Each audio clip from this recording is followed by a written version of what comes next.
and welcome to this episode of Empowered Entrepreneur. My guest today is Pamela Dale. She is your go high level gal with a steadfast belief that great things happen when women have money. She champions economic empowerment and financial independence for women across the globe. She is the charismatic host of the Level Up Show, where she dives deep into strategies and insights to elevate your business life journey. Welcome, Pamela. So great to be here. Thank you so much on this beautiful afternoon, Vanessa. Of course, we're happy to dive in with you being a data analysis expert and how we can utilize that for business growth. Well, I don't know about you, but I tend to be a bit emotional. I get some thoughts going through my head. This isn't working. And I might change, stop, pause, abandon it. And then eventually, and it's probably a real common theme for almost everyone, one day you come back to it and go, well, maybe that will work. And you start the cycle again. And that is dangerous because we're not absolutely using our brain in the right way, first of all, right? It's gotten emotional and it had a thought that was not based on any data whatsoever. So if it was okay, well, there actually were 3 people out of the 10 people I talked to. So it's usually I don't have enough traffic, right? And the hypothesis scientific side of things don't kick in for us. Well, what could have been wrong? What could I change next? And I'm like that all the time still, and have to really go back to the numbers. Well, am I doing the things I really need to do?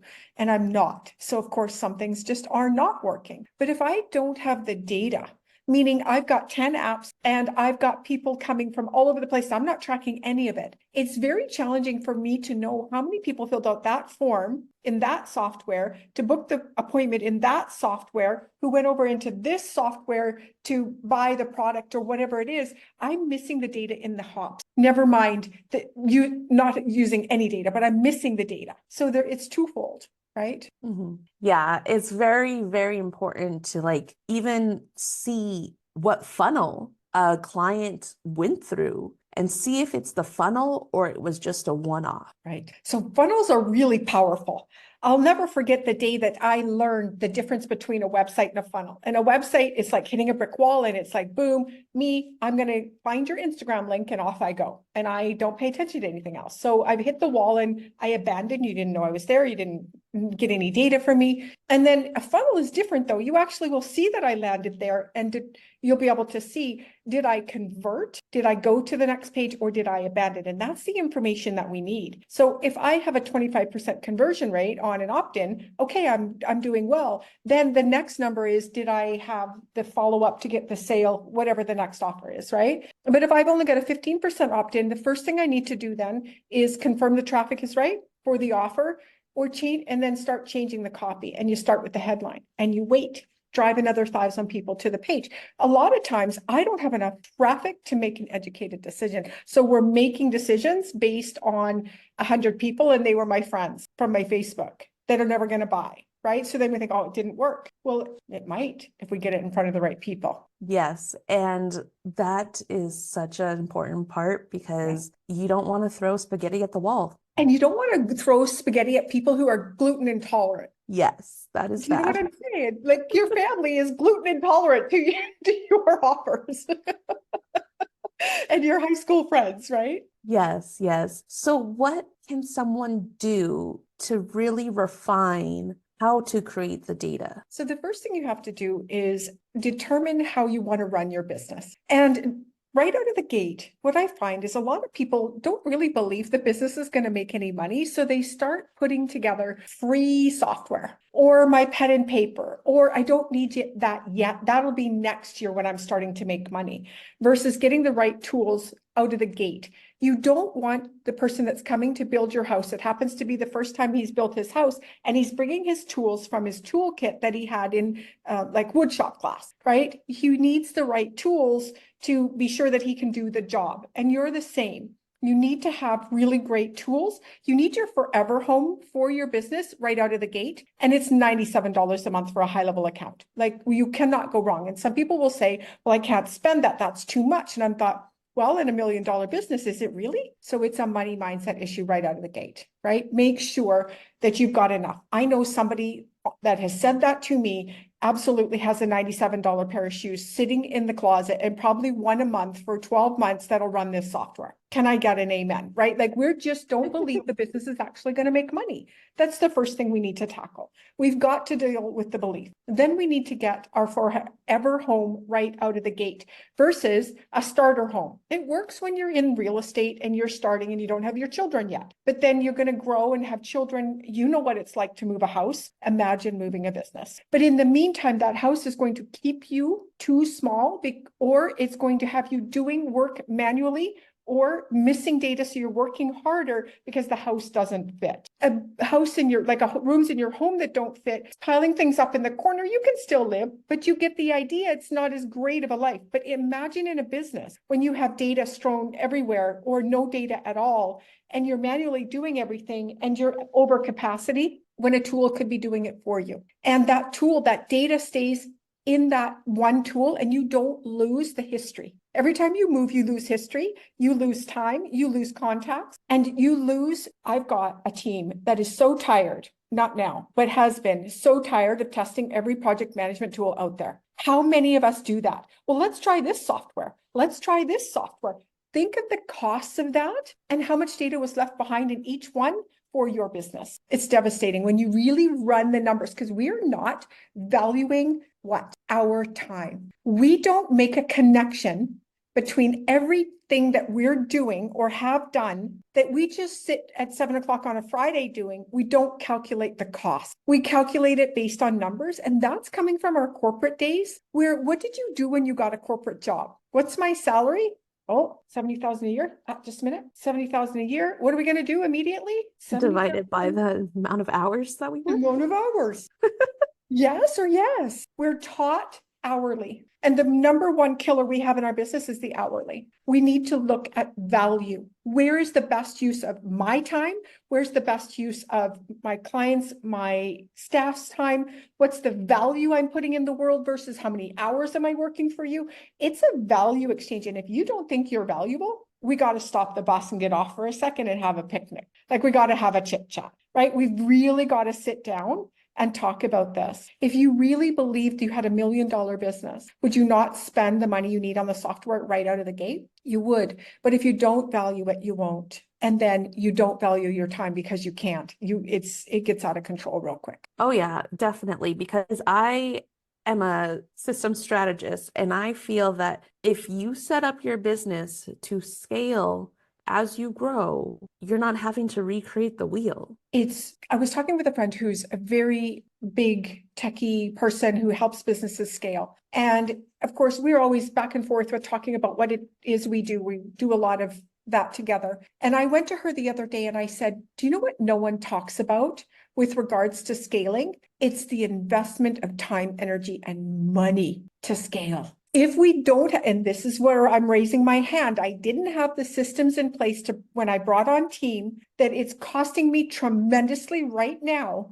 to back up and put it in place for them and me. And I have the tools, but getting them in, it's incredibly costly. Imagine if I didn't have them. Imagine if I didn't have, and I had that data and those tools everywhere, what it would cost me. So what's happening is this, I don't believe the business is going to make money. And, if for some reason Jesus shines on you and starts helping you make money anyway, you're who? Because there's nothing more devastating in a business than having to pull back for 2 months. You lose momentum. And restructure and pivot and restructure. And somebody's got to cry. Like there's crying costs. You know what I mean? Yes.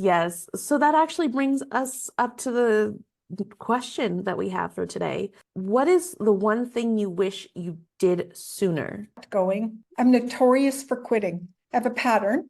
And this is very personal, and I'm hoping that it resonates for someone. There are the thoughts that come up that this isn't working, and I will start to feel that dread and that despair of this isn't working. So I'll stop. And I used to stop forever on projects and then sometimes stop for a year. That's what I was saying about that cycle, right? We stop and start, don't we? And then it's it gets shorter and shorter. And some days it's afternoon, sometimes it's 3 hours, some days it's a day and a half. And it's that quitting that's the most costly. The thing that I wish someone would have told me is that when you make a goal to build a business, I think we understand that it's going to be challenging, but I don't think we understand how challenging it's going to be. And the challenge is in me expanding into who it is I need to be to do this. And I'm honestly sitting in another expansion zone right now where I don't know whether to scream or cry. It is part of building capacity. It's like a balloon that's been blown. Mine's been blown to this size over and over and over again. So you can deflate a balloon, meaning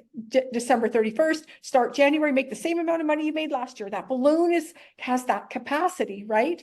But try to double the size of that balloon. I'm trying to do that now and realizing I don't have the lungs, push it. And what do I mean? What are my lungs? What are your lungs in a business? It's how you think. What do I think about money? What do I think about this? What do I think about the universe? What do I think about me? It's going to the next level. I had enough to get my balloon into here, right? So I've got it, but do I have it here? And what happens when we get here and I need to blow the balloon just a little bit bigger? It's scary. So I'm going to buffer, which I'm going to watch Netflix. I'm going to do busy work. I'm going to overwork on things that don't matter. I'm going to play solitaire. That's my favorite, right? On my little iPad.